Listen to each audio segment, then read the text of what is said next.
Hello, everyone. Welcome back to the channel. My next guest is Libby Smith, who is Miss Intercontinental Scotland 2024. I'll just read her bio for you.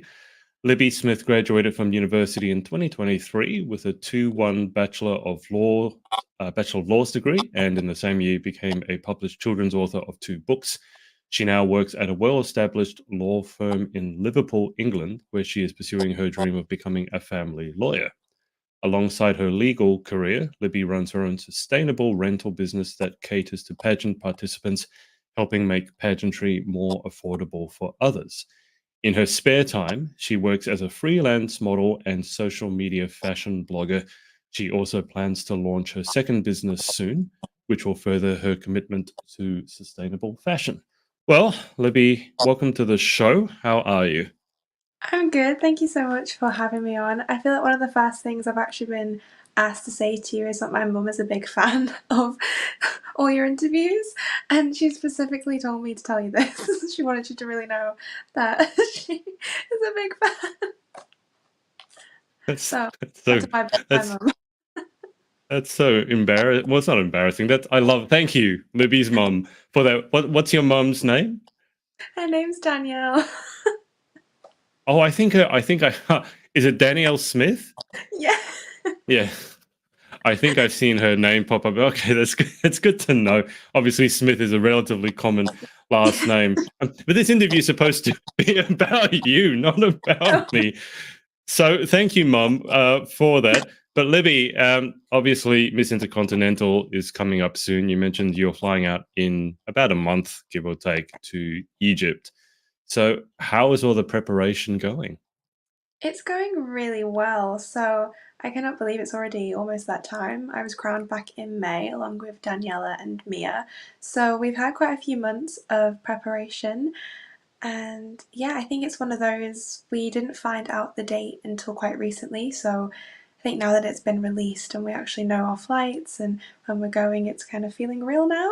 But yeah, I'm just really excited. We're out there for around 18 days roughly. So it's quite a lengthy time to be out there, but I'm really excited. I've never been to Egypt before, so it'll be such a fun experience. But yeah, it's all going good. I was going to say the change from Scotland to Egypt, they're probably not very similar in terms of weather. Are you looking forward to the, let's say, more sun over in Egypt than you generally get in Scotland? Oh, 100%. Unfortunately, I think Scotland is very much the same as the UK and Wales, like England and Wales. There's nothing, there's never any good weather over here. Even in summer, it's very rare that we get actual summer. It's pretty much just rain. I'm actually going to be in Edinburgh at the end of the month filming some content for Intercontinental, so I'm really hoping and praying that it will not rain whilst I'm trying to shoot the stuff. Otherwise, I'll just be shooting inside somewhere. Yeah, I've been to the UK on multiple occasions now. I've also lived there for a little bit. I lived in Wales for a little bit, Cardiff. And yeah, I wasn't a big fan of the weather. There was a lot that I enjoyed. The weather was not one.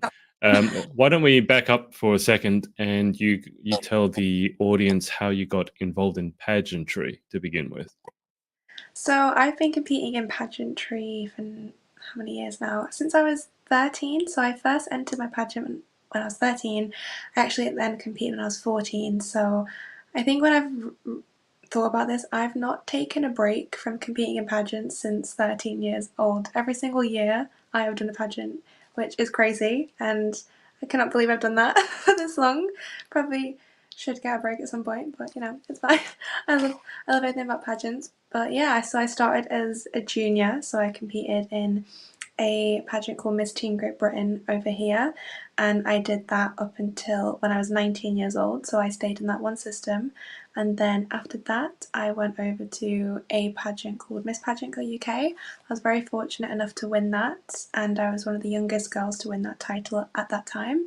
So that was an amazing experience. I handed over that last year, and then I pretty much went straight into going into Intercontinental Great Britain. So I had around 8 months of being a finalist for that competition, and then in May I was very fortunate enough to walk away with the title of Scotland. So yeah, I've been competing for a number of years now, but I absolutely love pageants, and I think it's such a fun hobby. My mum does pageants as well, so it's really cool that we get to do that together. But yeah, I just love everything about it. Since your mum competes, do you help her get her content and she helps you get your content? So we have this joke where we will swap roles. So I remember when I was prepping for one pageant, she would focus on me, and then when she was doing Galaxy, I would take the role of pageant mum, even though she is a 50-year-old woman and she doesn't really need me to pageant mum her. I kind of stepped into that role. So we just kind of keep swapping every pageant we do.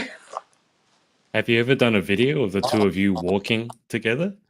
You know what? Actually, we have. I remember we did one at the airport when she was going to Galaxy, and we both had our flags. And I've actually never posted it. I can't believe I've not posted it. I will post it at some point, but it's hilarious because I just remember we just don't take pictures together when we're at events with our titles. We just don't do it. So I've actually got no pictures of her. So people don't usually think she's my mum because just don't post it. Is there any particular reason that you guys end up with so few photos? I mean, are you just camera shy or are you like I in don't separate think so. areas? I think we obviously go to the pageant events together, and then we just kind of. I think obviously because I live with her, I see her 24/7. I'm like, well, there's no point for me to see her at this event. I'll catch up with her at home. So yeah. That's fair enough. I just thought because there's this sort of meme that, pageant girls, wherever they go, they walk like pageant girls. I don't know if you do this. And I've spoken to several, I think you know Chloe Lake quite well, who obviously is in the legal field as well. And she was joking that she'd walk up and down the corridors of her legal firm every now and then, just, bust out the pageant girl walk. And so I thought that maybe a video of the two of you, and people might not even know that she's your mum. I mean, it'd be funny. Be good content. So, but let's dig into the legal field. Now, you already said that you've been in pageantry for quite a while, and actually, let's start with this for girls watching in the UK. And there's obviously probably more than a few international viewers as well, just so you've got the context. Pageantry in the UK, it's like, how big is it? Because I've been interviewing people from around the world recently, and obviously pageantry is huge in America and it's Yes. huge in certain other countries. In Australia, where I'm from, it's very small. I'm now saying very small because I've heard about how big it is in other countries and it's Yeah. bigger than us. How big is pageantry in the UK? I think now that I'm in the UK pageantry scene, I would say it does feel relatively bigger than probably what I initially imagined, but I definitely say it's nowhere on the scale of what America is like. I remember when Mm. I've been to America before, I remember I took my crown and they were just so unfazed when you walk through the airport in a sash and crown. They just I think they even said to us, "Oh, you're here for a pageant." They just knew already. But I remember when I was at the airport, for example, in Manchester in the UK, everyone, quite literally everyone was just really confused why there was a crown on someone's head. I just don't think, to the general public, I don't think people really understand it. It is quite a niche hobby, I do think, to some people, and I think a lot of people, especially where I'm from, it's a very, very small area. I live in a very small village, so a lot of people just do not understand it. And I think it's a shame because it is such a fun little world, and I think I don't know if you've heard about the joke of like the pageant hangovers. It is a real Mm. thing. You also do get the pageant bug. That is also another real thing. Every time you go into a pageant land, you do kind of have that itch to like just keep going back. So I think for the people that don't really know what it is sort of hard to explain it. I think especially when I first started competing, I think a lot of my grandparents, for example, thought it was toddlers and tiaras. That was the only knowledge they knew of pageantry, and they thought I was going to be going into glitz and stuff like that. And I was like, oh no, it's just a fun little pageant that I'm going to be doing. I didn't really know anything other than that, but I think slowly it is becoming more understood. But I definitely wouldn't say it's on the same level as maybe kind of America. I think America, it's just so normalized over there.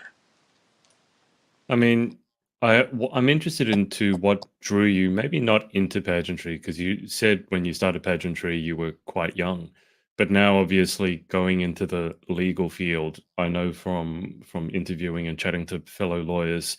I actually just spoke to some lawyers on Friday. There is a lot of contact hours. There's a lot of reading. It's not the easiest degree to get through by any means. and it's very different to the world of pageantry. When you go into law firms, they're all dressed in suits, collared shirts, very buttoned down because it's not actually legally blonde.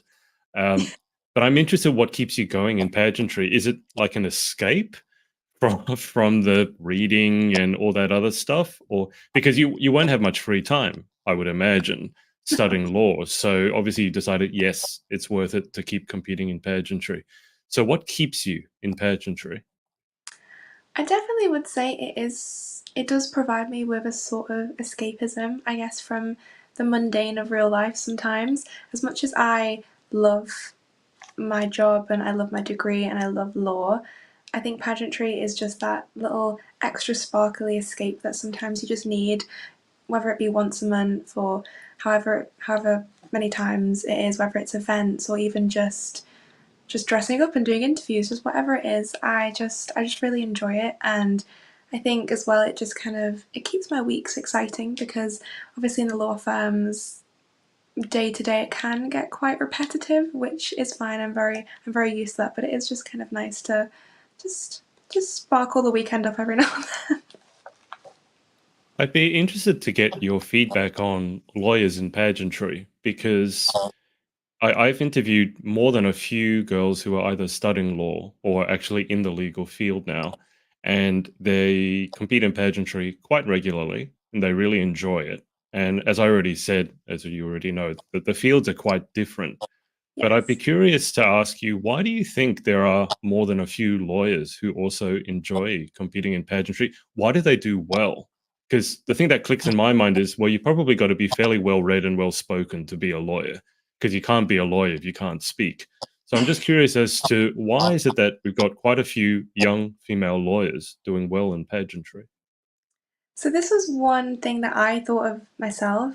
I remember when I would go to events and I speak to girls and I just ask them general questions about themselves, not related to pageantry, but more just what they do outside of pageantry. I was always pleasantly surprised to hear that so many were law students or actually working in the legal field already. So one of my things that I wanted to really do, especially being kind of quite early into my law career, was I created a platform called Stepping Up to the Bar. So I also interview girls in pageantry from whether it be university or even just being a law student to then all the way being to barristers and solicitors. I was just really curious to see what the correlation was between pageantry and law, and it was always surprising to hear because quite a lot of the girls always have the same answer, and probably the same for myself as well. I think with pageantry and law, they do help you weirdly, like vice versa. I think as well, when I went for my law interview to get my current job, I think if I would never have done pageantry, I don't think I would have got my job because I think doing those continuous interviews for pageants, it really does get you prepped for how to sell yourself and how to kind of advertise yourself for your dream job. So it's little things like that. And I think as well, if you want to be a barrister, for example, that's a lot of public speaking involved. And if you're a title holder, especially an international title holder, public speaking is kind of a given. So I think when you break it down sometimes, it's quite interesting to see that there are little links that you probably wouldn't originally have thought. And I also think it's quite a creative space. I think it does allow you to, I think especially if you have a certain cause that you want to go through, whether it be criminal or family or if it's commercial, if you're really passionate about something, law is a really great job role to get into. Same as pageantry, you can really advocate for things that you want to advocate for. So yeah, I think there are a lot more kind of links than people probably realize initially. Can you tell me a bit more about the options when it comes to studying law? Because this is something I haven't asked anyone before, but I've become more aware of it as I've interacted more with lawyers. So, I mean, you mentioned barrister, then you hear the term solicitor. Now, I don't know they're the same. On Friday just past, I was talking to corporate lawyers who are helping me with an AI app, and there's IP laws and things like that.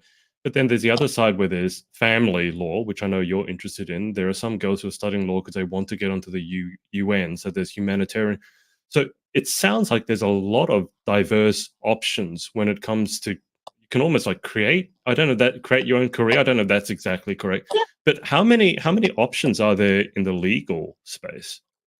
Honestly, I probably couldn't even give you an exact number because there are so many, which I do love. And I think, especially when I was first being introduced into law back when I was in school, I probably only thought there was criminal or civil. So I thought there was only two options out there. And it's so interesting now to see all the different routes you can go into. For example, there's obviously fashion law, so in terms of like copyright, you can do so many things with that, and that's something that I never even probably heard of until recently.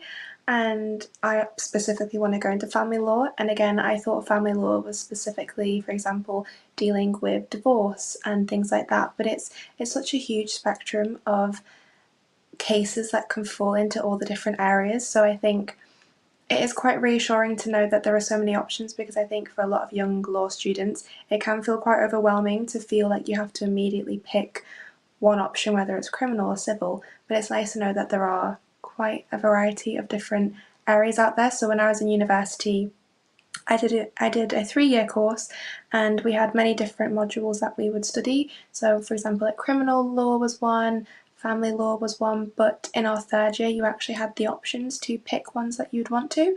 So, I remember one of my options was actually human rights law, and I also did European Union law, and we also did, I think it was public law as well. So, there was actually quite a lot of options, and it's great to know that you also get that choice as well. But yeah. What drew you into studying law in the first place? I mean, because obviously there's a stereotype that all lawyers are tedious and boring, and I have met some people who are like that. Although you meet tedious and boring people in any field, it's not just law. But I'm curious as to what actually drew you into the field to begin with. So I think originally I've always been more better at in terms of academic subjects. I've always been better at essay based things. So I was never very good at maths or science or things like that. So I always preferred writing essays, and especially when you study for law, it's a lot of essay work. So that was one thing that kind of drew me into it. But also, so my godfather, he is heavily involved in law. So he used to be managing director at one of his old firms, and then he has now moved and he's setting up his own firm. So he was a great role model, so I could always ask him any questions. He was always really just excited that I had an interest in it. So, but it was also nice at the same time because he didn't necessarily push law onto me. It was always just kind of an option if I wanted to take it.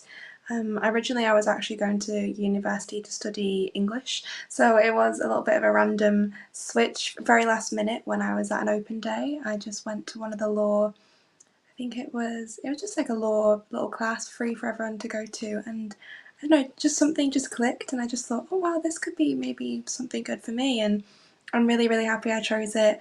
It was great. I've never regretted it since. I think it's just one of those subjects where it is hard work, and I think career wise, of course, it can get tedious, but I think it's one of those, if you really do love it, you just have to stick with it, get through those little hard days, all those annoying little bits, and yeah. But I think law is worth it. It's just one of those you have to really decide if you want to do it, because it is time consuming, and you're not going to have a lot of hours in the day after when you get home. So Can you describe to other young women watching, obviously your experiences in the UK with the UK education system and education systems in different countries vary, but describe what it takes. Like, what if someone was looking, a young woman was looking at maybe getting into law for whatever reason? Can you tell them what are some of the qualities it takes and some of maybe like your journey? I'm just curious. So, in terms of how much study did you have to do? What skills do you have to be good at? What skills maybe are not so important that a lot of people think? But if they wanted to get into law, tell them about your story and what you would advise them in terms of entering the legal field. yes, so I think definitely be prepared. Oh no, my light's gone off. That's awkward. So Anyway, you can turn it back on if you want to. no. Oh, do you We know need what? your mum. We need my biggest fan to Um, help me. no, the light. This right. Nobody get anything from TikTok Shop. Do not recommend. Has it died? Has it? And I only just ordered it. Well, it's getting a bad review from me on TikTok. No, no. It doesn't matter. You're still looking great. So, Carry on. This is another good thing about lawyers. I have to kind of just roll with things, whatever happens. But so I'd say when I was in university, you have to be prepared for a lot of reading. I feel like it's a given. I think when you do any degree, I think when you go in, you're all kind of mentally prepared for quite a lot of reading, but I don't think I realised how many hours after university, like after the lectures, I would be having to put in every single night.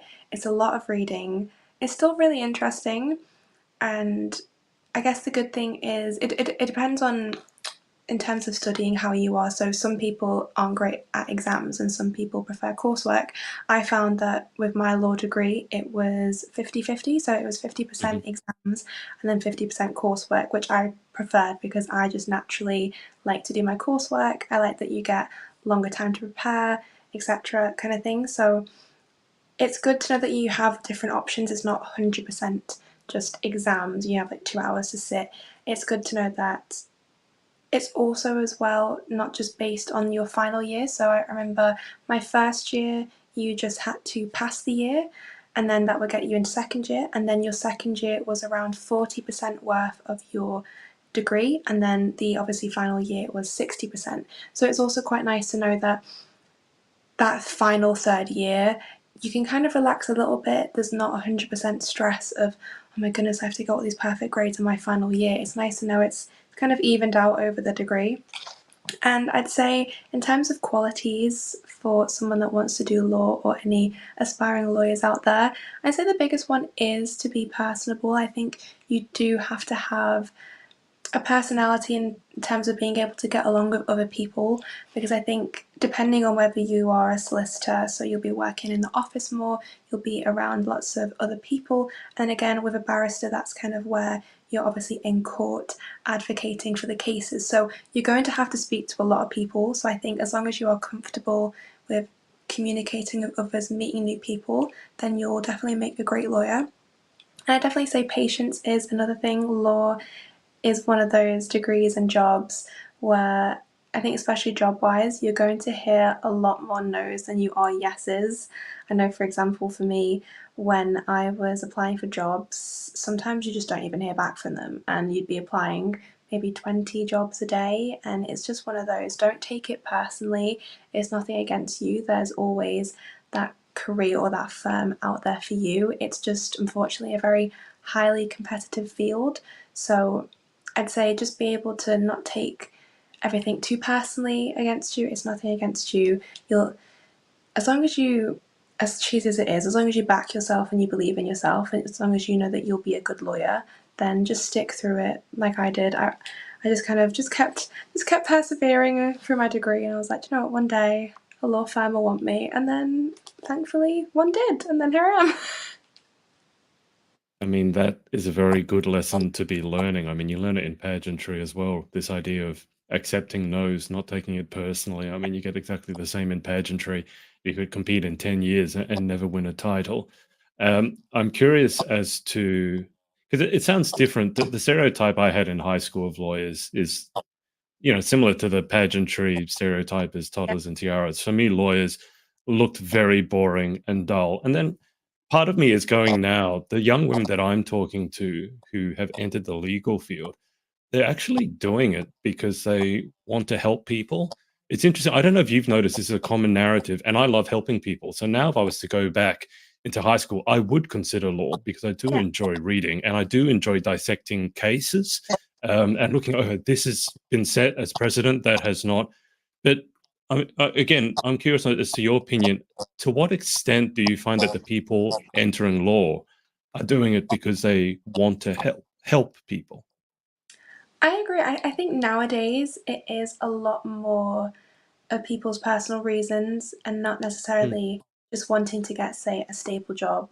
I think back in the day, of course, it was a lot more heavily male dominated. So I think it was probably one of those careers where a lot of women probably just didn't want to enter into out of fear of maybe not even being considered. But I think now, especially in the law firm that I work with, it's quite a lot of women that I work with. I think there's more women than men, which is also quite interesting to see how it's flipped over time. And as well, all the people that I work with, they are really passionate about helping others, and it's really shown in the way they speak to the clients and the way they really are so heavily involved in that person's life, and not just the case that they're working on. They really want to just make sure that they Mm. are getting help, and it's so refreshing to see that people aren't just kind of getting a job for the sake of it, and that they actually really are passionate about that job. And I think with law, essentially you are dealing with people's real lives. The claims and all the cases, they're affecting someone. So no matter when we go home at the end of our day, that person is still having to deal with real life issues. So I think it is important for lawyers to actually be passionate and actually care about the job they're doing, instead of just kind of just going in for it for the sake of it, just to say that they're a lawyer. I was interested to hear you say that at the firm you're working at, there's actually more women than men working. As you said, I think that's a flip. I don't think that used to Yeah. be the case. From your perspective as a young woman entering the legal field, are there any particular challenges that you face? Again, like if there's a young woman considering entering law, are there any particular challenges you faced along your study or work that are particular to young women? So I think I personally have been very fortunate in my legal career as of right now. I think in terms of when I was getting work experience, for example, after university, that can always be quite tricky because, of course, law is very, very competitive. So I'd say my biggest piece of advice is just making sure that your CV is as polished as it can be. But the most important thing I would say is actually have personality. Don't be afraid to put some personality in your CV. I think it's so important, of course, to have your grades and all that professionalism on that CV. But I think you have to forget they are just wanting to hire a person at the end of the day as well. So making sure that you don't sound like a complete robot on your CV will always help you, because I think when you get to that interview, they want to see who you are. They want to see if you're going to be able to get along with all these clients. And I think in terms of challenges, I think the only time it wasn't necessarily a challenge, but it did open my eyes. So when I was on a work placement, it was my first work placement, and I worked there for around 6 months, and it was a relatively very small firm, Mhm. and we do joke calling it a dinosaur firm because it was very, very outdated in the sense that they didn't really use computers. It was all paper based, and it was one of those cartoonish moments where you would walk into, say, one of the solicitors slash lawyers' office spaces, and you would just see their little chair in the corner, and you would just see stacks and stacks of paperwork and boxes. And I was like, oh my goodness, this is so this is very outdated. But in that office, it was very small. There was, I believe, only around 20 people that worked in the entire office, and it was just, I think there might have been like 3 women that worked there, and only one of them was an actual lawyer. Everyone else was men that were in the higher up positions. And I think that initially did scare me a little bit because that was my first introduction, of course, of being into law. I was fresh out of university, really excited and eager to see law. And then I think seeing that it was a bit challenging for women to kind of progress into those higher roles, it did initially frighten me a bit. But then having this complete opposite experience now into going into this firm and actually seeing, wow, there's actually so many women that work here and we're all treated equally, everyone gets the same pay, and there's no prejudice, there's no sexism. It's really refreshing to see. So I think to any girls out there who are a little bit worried about facing any challenges, I think just persevere, don't panic. I think just keep with it, and you will find that firm that will make you feel comfortable and that will make you feel appreciated, most definitely. That is really good to hear. The Your experience with the dinosaur firm, quote unquote. That's interesting to me that anyone in this day and age isn't using computers. I don't know how you survive or where do you get your clients from if you don't use computers. I mean, you mentioned don't be a robot, which again is interesting because that was a stereotype I have in my head of all lawyers being the same and boring. You're obviously passionate about what you do. I'm just curious to flip completely from dinosaur world where they didn't have computers. just your opinion on AI, because AI has entered the space. One of the Yeah. things it's very good at is reading lengthy documents and then giving you the conclusions to draw from them. And that I'm just curious as to what your experience, if any, has been the intersection between law and AI. Because on my Instagram feed, I'm heavily into AI. As I said on Friday, I was speaking to lawyers about an AI app. I'm now getting quite a few ads about ChatGPT specifically for law.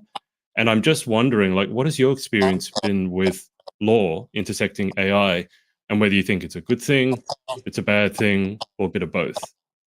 Okay, so personally in my firm, we don't necessarily have anything that's heavily AI. A lot of the stuff, so for example, we don't really deal with templates, if that makes sense. Like everything that we type will be from us. We don't tend to do any shortcut AI stuff. However, where I work in Liverpool, there's a lot of big firms that do lean heavily on AI. And I do think it can be a good thing and a bad thing. I think, of course, it can be helpful. I think nowadays technology is so advanced, it just makes everyone's life easier, whether it be personal or in the work environment. But I do think the only sometimes thing with AI, I do think you lose that kind of personal touch. I think Mm. sometimes, of course, it's not yourself. It's generated automatically, and that's my only kind of apprehension sometimes with AI is that. Yeah, I just think sometimes, I think with my career within law, I just think of it as being such a personable job. And I understand that obviously that sometimes there's so many multi-billion law companies that, of course, obviously AI makes it just that more convenient. But I do think it's important that we just kind of don't go crazy in the technology, keep everything personable, because at the end of the day, I think that's what the clients want. They just want someone that they can talk to, not just like an AI generated, like random text message kind of thing. Did you hear about I think it was in America, the lawyers who got into a lot of trouble because they had ChatGPT basically do their work for them, and it quoted case studies, not case studies, but quoted cases, because it's very particular, right? I don't know much about law, but there's apparently these giant books where you can look up the exact case, like this Yeah. volume, that page, and it made it all up. And these lawyers got into a lot of trouble, and the judges basically addressed them like an angry parent dressing down their naughty children, saying, "What are you? It made up cases." So it's far from perfect, but I thought that was a really interesting sort of heads up. Like you can't just use your Chat GPT to write your essays or to do anything like that. And I agree. I don't think it's ever going to get to the point where it replaces humans face to face, Yeah. because I don't think anyone would rather talk to a computer screen than an actual person. I agree on that. Let's change tacks a little bit. Let's go into pageantry a bit. So, when are you heading over to Egypt? So we will be flying out, I believe, on the 20th of November. We're flying from London, which is very, very exciting. So the three of us, me and my sister queens Daniela and Mia, are all flying out together. So we'll be there for around 18 days. The pageant is actually going to be held on the 6th of December. So yeah, I'm just really excited when we get out there. There'll be lots of exciting photo shoots. I know that at Intercontinental they love a good themed party night. So I know there's going to be lots of parties, lots of exciting themes. But yeah, it's really come around so quickly now. I can't believe it. I think we're under like the 8 week countdown, something like that now. How's all the prep going? I mean, obviously, you're quite experienced in the pageant field. So, at this stage in your career, is prep a little bit easier? Or maybe, I don't know if this is your first like international pageant, which if it is, and maybe it's like doing something for the first time. So Yeah, how has your experience helped, or is this like doing it for the first time because obviously it's a big pageant that's international?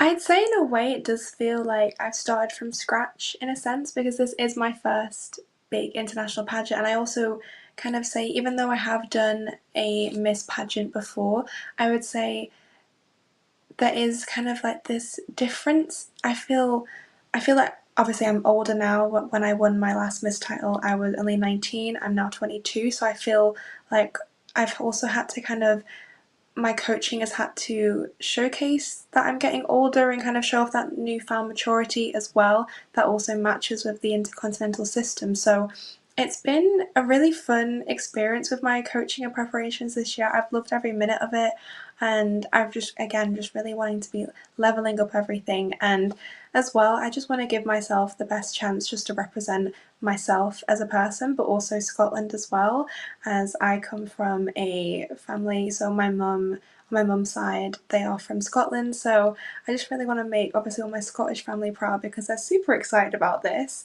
Obviously, in our family, they're just like, "What is going on? This is so exciting!" And bless my nan, she tells all her little friends at the hair salon about me going to Egypt to represent Scotland. She loves it. So I think in terms of preparation with the international side, it is a lot more mindset focused, of course, because you are out there for quite a long time, away from family, friends. You're quite isolated in that sense from what you're used to. So I think it's also about kind of making sure that you're mentally strong, you're mentally ready to experience, especially because I've never experienced an international pageant. I don't really know what to expect, but at that same time, I've got a very open mind to trying new things and being open to new experiences. So I'm just really excited to get out there, meet everyone, and yeah, just see what happens. I'm just excited. Have you prepared for the question of isn't Scotland just part of England? I have not. I think, to be honest, I have been trying to memorize as many like interesting facts as I can about Scotland, just because I feel like, in terms of, and I always joke about this with my mum. I think when you hear other countries talk about their interesting facts or maybe like what they're known for, I always joke that Scotland is so wacky and just random, in the sense of, for example, I know Scotland is famous for the deep fried Mars bar. Like, what even is that? Who decided to do that? And then you've got all these other countries being like, oh, we've got this amazing building, and ours is the deep fried Mars bar. But I do feel like that just encapsulates Scotland perfectly. It's just full of just amazing, like really people who are just really happy, just lots of personality. It's interesting because I'm a big Gordon Ramsay fan, and obviously he's from Scotland, and he would often dress down Scottish cuisine because of the deep fried Mars bar. I mean, you said you've been memorizing a lot of interesting facts about Scotland. And well, actually, back up. Have you tried a deep fried Mars bar? I have not. However, when I'm in Edinburgh in 2 weeks' time, I may be trying it. I'm a little bit nervous, but I just don't know how to feel. I don't even like normal Mars bars, so this could be a recipe for disaster, quite literally. Okay, back up, back up a second. We're going layers upon layers. You're a girl who doesn't like what, chocolate or just Mars bars? Just Mars bars. I love chocolate. I think just Mars bars. We just don't agree. We just don't get on. What? Okay, so then back up another one. I'm sure you know Olivia McPike, and she's from Scotland as well. And I think out of everyone I've interviewed, like hundreds of women, she's probably the pickiest eater I've ever met. Like she won't eat this, she won't eat that. She's never tried haggis. I know that's stereotype. She'd never eat that. But I'm curious, as a fellow Scot, what are your favorite cuisines? What do you like to chow down on? So I feel like I'm a traitor to Scottish cuisine. I just refuse to eat haggis. I'm sorry. I just can't do it. I think once my nan, no, to be fair, my nan actually was going to prepare me a dish, and she was like, oh, I'd love to make you haggis one day. And I was quite young at the time, and I was like, yeah, sure. And then she made the mistake of then telling me exactly what was in it. And then I swore from that moment that I was never ever going to try that. And the funny thing is, the pictures of it actually do look quite appetizing, but just the knowledge of what's in there, I won't touch it. I just won't do it. Can you describe to our captive audience what exactly haggis is? So, haggis is essentially, how do I put it? I feel I kind of describe it as almost a potato kind of appearance. It looks like a little jack potato, the kind of shape. However, it's made of I believe it's the heart and the liver and maybe the lungs of a sheep. So it sounds disgusting. But apparently it's really delicious from my sources that I've heard from Scotland. But for me, I just won't try it. So I feel like I probably am not a true Scot in that sense, but oh well. I will say I can understand you perfectly, which is the other stereotype we have with Scottish people is that you can't understand anything they're saying. Do you know over in the UK, do you know the photographer Brian Hayes? I do know Brian. I've worked with Brian on a couple of shoots, and actually most of the pageants that I have done, he has always been the official photographer. And he does have a very thick, I was going to say Scouse accent. No, sorry, Scottish accent. He has a very, very thick Scottish accent, but I think that just makes it all the more fun to speak to him, I think. Do you actually? When I was over in the UK last, it was for Galaxy UK, and you got someone like Olivia who has a Scottish accent, but I can understand her perfectly. She does like to speak very quickly when she gets excited. And when I was over at Galaxy UK, I had just arrived. I was slightly jet lagged, bear in mind.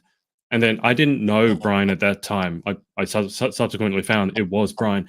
But this man just came up to me with a camera and started pointing to me and making these sounds. And because I was I couldn't understand a word he was saying. And because I was jet lagged, I thought, oh, I must be really jet lagged. Either that or I'm having an aneurysm or a stroke or both. I couldn't understand a word he was saying. And then I spoke to Olivia about it, and she goes, "Oh yeah, sometimes I don't understand what he's saying." So I don't understand if a Scottish person can't understand Scottish people.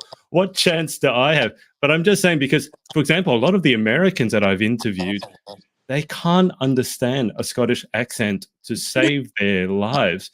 But I'm curious, your accent is not that strong Scottish. Oh, So are there different accents in different areas of yeah. Scotland? So essentially, so I live in the UK. However, so my mum, for example, she doesn't have a Scottish accent. But then my nan, if you were to speak to her, you can hear the Scottish accent.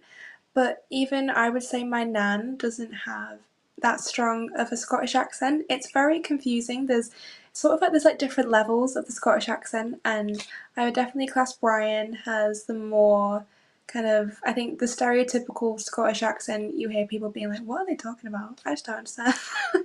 But I think obviously the more you spend obviously in Scotland or the more you speak to Scottish people, I think you do pick up on what they're saying. But yeah, I think sometimes I've got Scottish family that I think I go around and I meet them and I'm thinking, what are they talking about? And they're I'm like, what are these people saying? And they're my family and I'm like, I don't know what they're saying. That's good to hear. So, the Americans and the other girls at Yeah. Intercontinental won't feel bad if they don't understand. Although your accent is very intelligible, so I don't think they probably won't believe that you're from Scotland because they'll be like, "Oh, but I can Yeah. understand what you're saying." So we've talked about the legal field. That's your career. We talked about pageantry, obviously. What about in your free time? I know that you said you have certain advocacies. You're looking at starting your second business. I don't know why. You obviously hate free time. But what are some of the causes or advocacies that you're most passionate about? Yeah, so you are right. I hate having free time. Don't like it. I want to keep very, very busy. Myself and Chloe Lake joke about this because we just are constantly busy and we just can't take breaks. But one of the things that I did when I just couldn't stand having free time was I decided to just write some children's books. So I have published two children's books now. They're both about my little sister, and it does relate to my advocacy work. So I created a non-profit organisation called the Time for Talk Initiative around 5 years ago now, and it started off very, very small. It was essentially just, at the time we were in lockdown, so it was just awareness videos on Instagram and Facebook, just talking about speech delay and other invisible disabilities that children have. As my sister, she has quite a few invisible disabilities, so for example speech delay, and she also has a very rare genetic condition that has essentially caused her speech delay and also her autism diagnosis. So it's quite a wide spectrum, and one of the reasons that I wanted to focus on this advocacy is that just because I think a lot of people have this perception of what a disability is or what a disability looks like, and there can be quite, it's sort of like an you're kind of not aware, but you have this perception, and then when you don't see that, you're a bit confused. So, for example, my sister, she can act out, she can misbehave, she gets quite anxious in social settings, and sometimes if you were to just maybe see her in the supermarket and she was quite stressed and shouting, you would just think she's a naughty child. But actually, she's feeling very anxious and she's having like a little bit of a breakdown. So you don't see that because all of her disabilities are invisible. So that was one of the things I really wanted to kind of remove the stigma around, and that is why I did write my books. So my books are about my little sister, and I have put a sort of, because they are children's books, I do put like a little bit of a kind of fairy tale twist on them. So my latest one was kind of essentially where she goes into a magical forest and she's talking to all these animals and that they can actually understand her. And it's, all my books have a very important message of acceptance, and I think that's so important that we start teaching children at a very early age to be mindful of one another and to be kind. So I think putting that message in my children's books, and then of course again in my part in my spare time when I find the time to do it, I also go into, so I've been into my sister's school and I've also been into many secondary schools as well in my local area to read my children's books to the children, and again to just basically spread awareness that we shouldn't judge one another.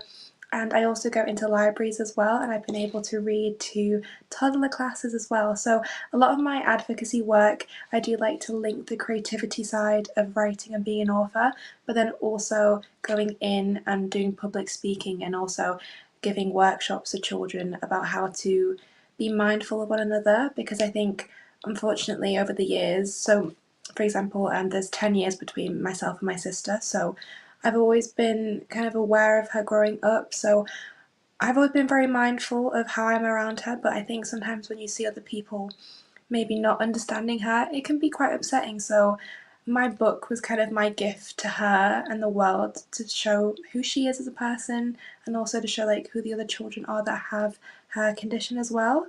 So yeah, I basically have no time.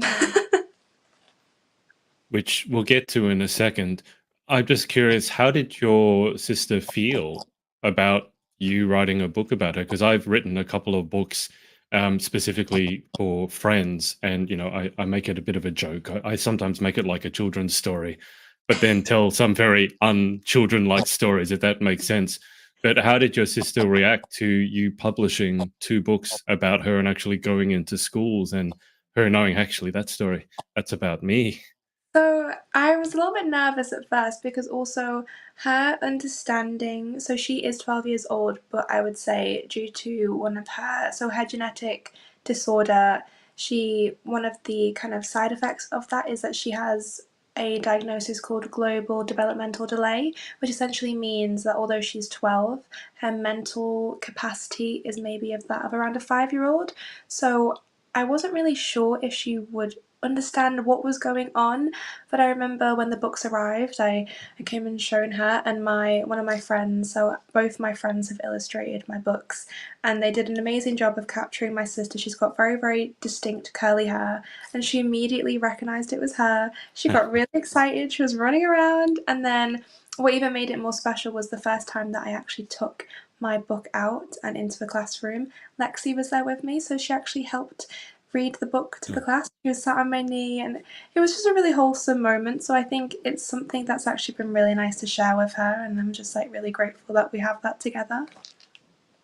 It's funny when you do that for a young person, they get really excited.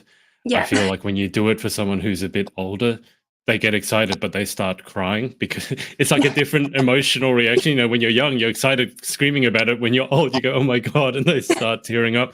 But I mean, that's a lovely story, and obviously that advocacy work, that's the sort of advocacy work that I really love, because it's not just talking. There's a lot of talk, but actually going, call it the grassroots level, going to the schools, going to the young children, reading a book that you've written from your own deeply Yeah. personal experience. And hopefully, the reason I love working with the younger generation is because you might have a magnified effect over time. If you get them when they're 5 or 10 years old, you've got a whole lifetime. And then you take that out years and years, it could radically change the course of their life. But let me just ask you a related question, but perhaps a silly question. why do you hate free time? Like, what happens if you've got nothing to do, or have you never allowed that to actually happen? Do you know what? I think it's just one of those where I feel like I can't sit still. I feel like whenever I've got free time, I'm just then in that free time planning of what I will do next. I don't know what it is. Maybe it's just the law, the pageant girl slash lawyer in me. I just feel like I've just always got to be go go go.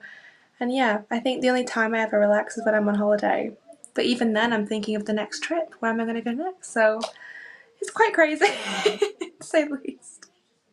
See, I like going on holidays and having a few key events planned. But then you go on holidays with some people who take, their Excel spreadsheet of where you're going to be every minute of it, every day.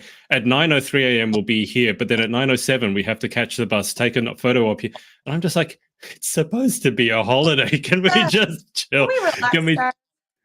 it would be good because that's the idea of a holiday. But I know that let me ask you about Chloe. Like, I know Chloe quite well. I've interviewed her on several occasions, had her on my podcast a bunch of times, and I love her. We call her the brain because she's so intelligent. Tell me about Chloe, and specifically, I mean, I saw that she was running marathons and stuff. So, I mean, in her free time, apparently she has no free time, but obviously she decided she was bored and decided, I'll run a marathon because why not? So, how do you know Chloe, and do you have any plans to run a marathon yourself? Oh, so Chloe's actually my interview coach, which is even more amazing because I think when we first started our sessions, we obviously bonded over the fact that we were both in law. And ironically enough, she has inspired me. I really do want to not go for a whole marathon, but I want to start doing a half marathon. That's like my next goal.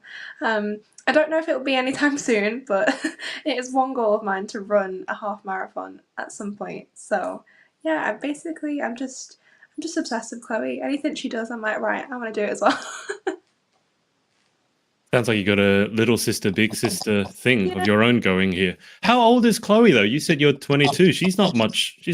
Not. I don't want to throw her under the bus. Yeah. I'm trying to desperately think now how old is, but she's not that much older than you, is she? No, she's not. No, I think I want to say maybe like 3 years. I don't want to. I don't actually. I feel awful. I forgot her name. I do not want to say that she's older than what she is or anything. Yeah. With I, I let, don't think it's a big age gap at all. how does it feel though having someone who you're working closely with, but then you obviously have a couple of very not niche passions, but a couple of passions that are close to your hearts. But it's got to be a weird combination because you're both obviously pursuing a law degree, which you're both passionate about. It's not just a job for you, as you already said. And then you combine that with the pageantry, which is very niche. So when you two get together and you just chat, I mean, like, what do you talk about? Because there'd be so many topics that you both probably wouldn't shut up about. So what's just a social conversation between the two of you like? I love chatting to Chloe because, and I remember Chloe's even said to me, like, I feel like when we both speak, it feels like we're speaking to ourselves in a sense, that we are very similar.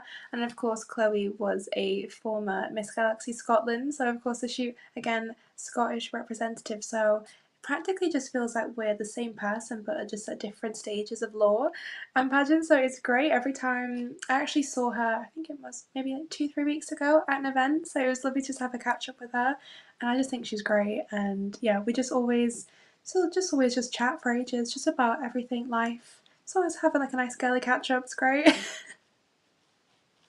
I remember I was back during lockdown. I was running a few games nights, and we had Team England, Team Scotland, and Chloe wanted to play. I wouldn't let her play initially because she was too smart and she basically dominate everyone. So I said, "You can't play," and then she was begging me to allow her to play. And I said, "Well, because she's got mixed heritage, right? So she could either play for Team England or Team Scotland." And when I asked her, she said Team Scotland, otherwise my mum will disown me. So just to back up, can you talk about, because the Scottish people are very proud of being Scottish, and rightly so. So how much of that has been in your upbringing, that pride in being Scottish? Yeah, so I love that I am Scottish. So obviously I have English and Scottish heritage, but I feel like I'm equally as proud of both of them.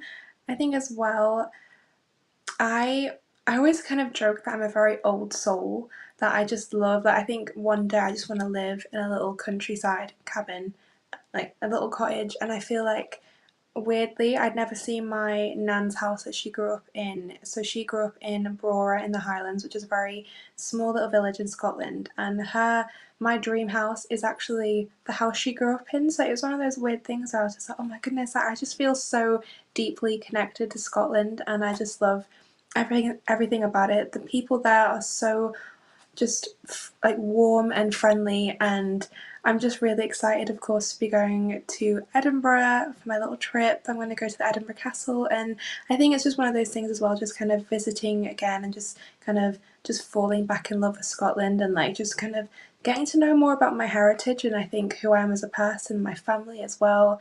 And yeah, I think my nan has always really instilled in me that it's important to kind of stay in touch with my family, my family ties to Scotland. And so yeah, I'm just really excited to obviously be honouring her. So she's super excited that I'm representing Scotland. She was there actually when I won back in May, and she was thrilled. She couldn't believe it. She was just dancing around after I'd won. It's interesting. I have a close friend of mine, and I asked her if you could live in any city. She's Australian. I asked her if she could live in any city she wanted, like where would she live? What's her dream city? And she actually said Edinburgh. But she's never Oh, been.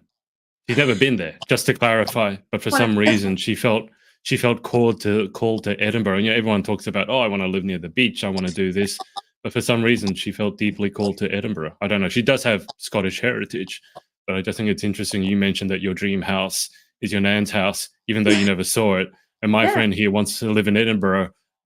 I mean, obviously, she lives in Australia. The weather probably here is better than in Edinburgh, but yeah. for some reason, that's calling to her. But just before we move to the final 10 questions, you did say that you were learning all these random facts about Scotland, like the deep fried Mars bars. Are there any other weird ones that you yourself, as a Scot, went, hang on, really? Like any other weird facts about Scotland that you care to share with us?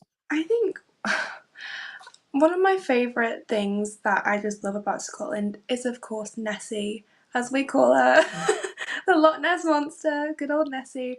And one of my favourite things, I just love the ongoing debate of was she real? I just love the whole backstory of where she's come from, and it's one of those things that I could just listen people talk about it for hours. I just find it so fascinating, and I think one of my favourite things was I remember I think around where my nan grew up, people were just convinced that just one day just some random man just I think I heard one story. It was just like a person with a really long neck that apparently was swimming in the lake. And then I've also just heard stories that people, I don't know, someone just saw like a snake or something, and then it's just turned into this whole thing. So actually, I feel like if you go to different parts in Scotland, there's really weird origin stories of where this monster's come from.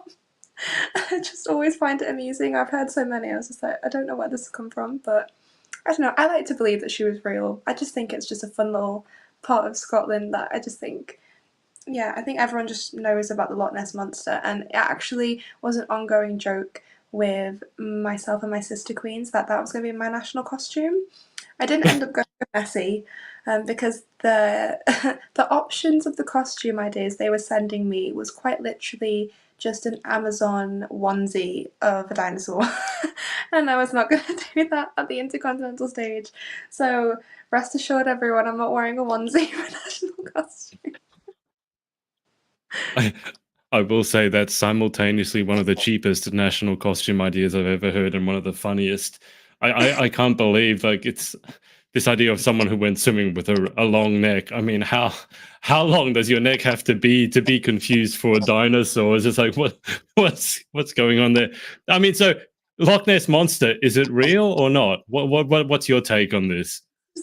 Well, this is the debate. I personally like to believe she was real, just because I don't know. I feel like I'm just a very delusional person. I always make jokes about that. I just believe like fairy. I believe in everything. So I just really like to believe that she was real.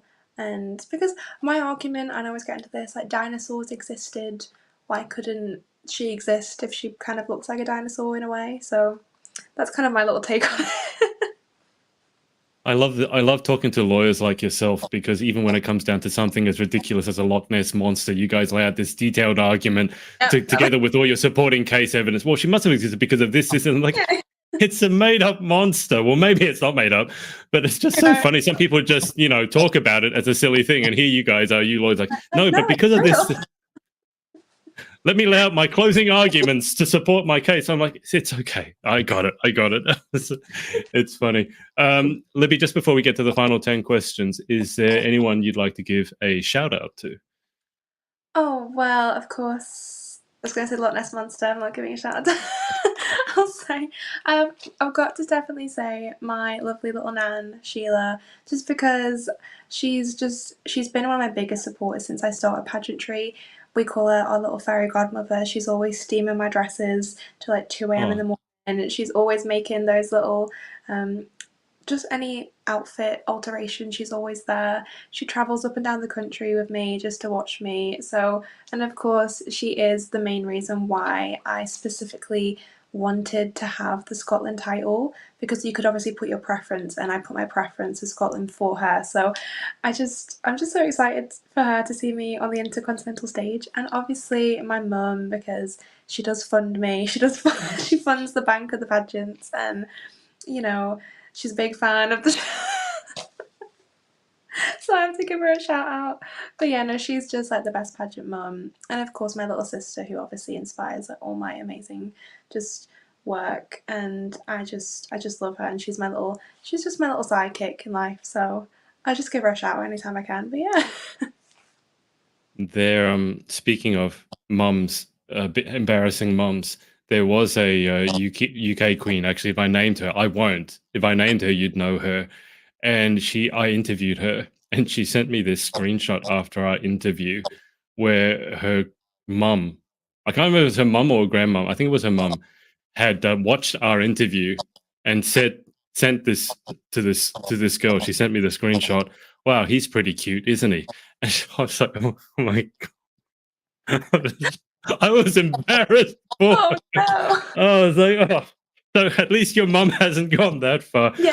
But I'm just curious because you refer to your nan as little. Is that just like a term of endearment, or is she actually like Oh no, small?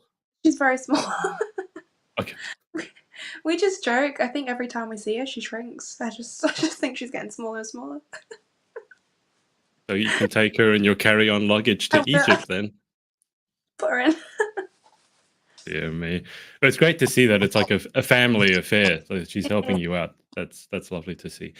All right, let's get to these final 10 questions. So number one, what is your favorite word? My favorite word is probably manifest, just because I say it probably all the time. I'm just very into positive thinking and stuff like that. So I think manifest is just such a positive word. So yeah, I just feel like it's just a feel good word. So yeah, I say that's my favorite. What is your least favorite word? My least favorite word is probably negative. I just try and keep all that negative energy away from myself. So yeah, I try not to use that word or even think of like anything negative at all. So yeah. In life, what gets you excited or what turns you on? I would say I am a massive foodie. So although I'm a bit of a picky eater, I would say I do love trying new food, especially that kind of does link into traveling. I love trying new experiences in life, so traveling to new places, again, links in trying different foods from different cultures. I just say that just makes me like super happy. Just anytime like pasta's in front of me, I'm happy. But you haven't tried haggis. That would be new for you. It would be new for me, but I have my limits, I'm afraid. Haggis. I draw the line at haggis. What turns you off? And please don't say haggis. The man that invented technology. I would say, oh, I'd probably say people that aren't open minded, like very close minded people.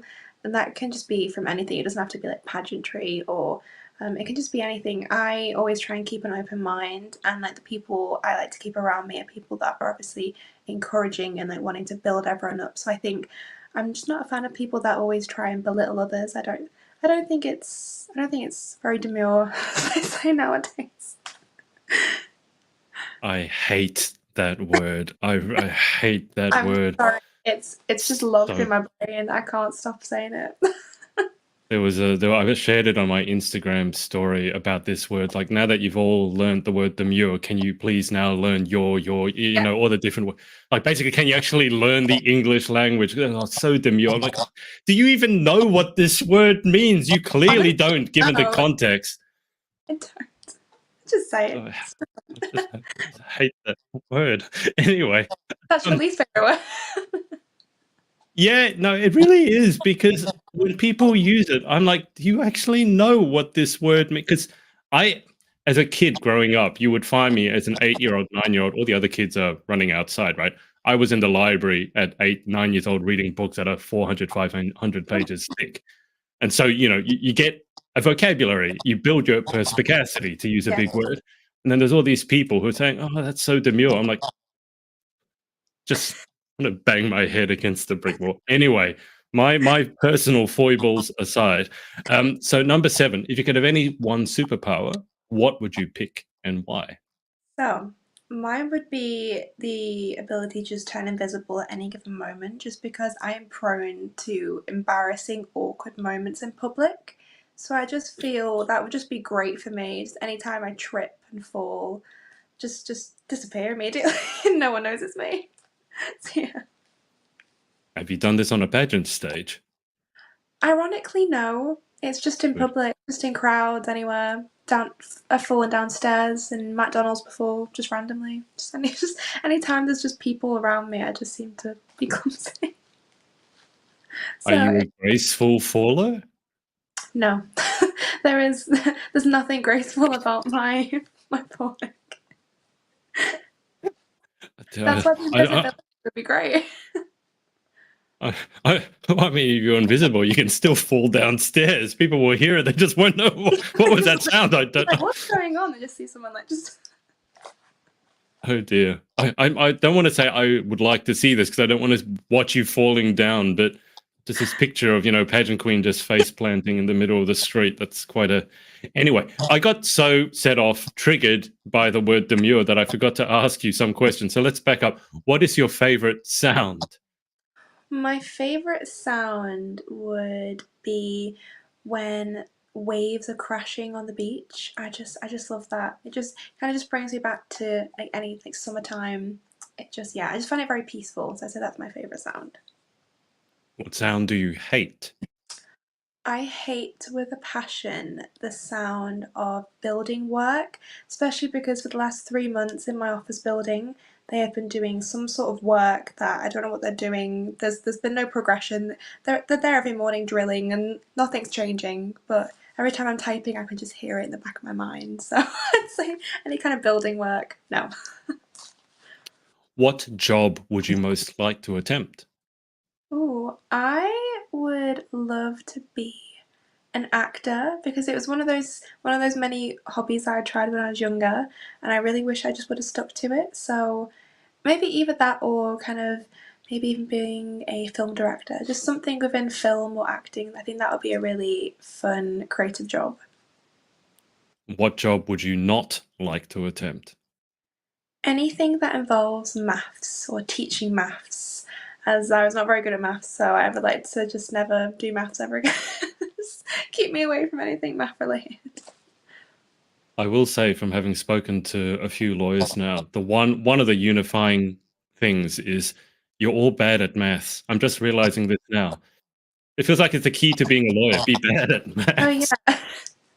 If you're terrible at maths, you can always be a lawyer. Don't worry. We welcome. We welcome.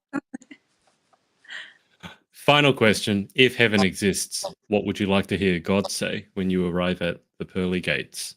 I would like to. I would like to be welcomed with the sentence of "Welcome to the next chapter" or "Welcome to the next phase." I just think, just like a really positive, really encouraging, just encouraging words. Just anything like, you know, "Welcome to the next phase of your life" or the afterlife, whatever that is. Well, Libby, that's about it. I was going to say I enjoyed it up until the point where you used that word demure. Oh So, I mean, no. apart from that, I enjoyed the rest of the interview. I hate that word so much. I'm, Oh no. it's actually What's the going first on? time that word has come up in an interview, and I'm just like, now if anyone else watches it, I'm like, they're going to put it in every sentence, and I'm just Yeah. going to have to leave the interview. I don't It's know just log why I off. hate it. Yeah, like undone. Thank you. No demure here by demure free zone. But thank you so much for coming on, and best of luck over in Egypt. Thank you very much. No, thank you so much for having me on. I'm really grateful for the opportunity, yeah, to just talk to you. But yeah, I had so much fun. Thanks. It sounds like your mum will be jealous. That's She also will be watching this probably right now. And probably I'll probably get an email. No, she won't email me. Probably she'll.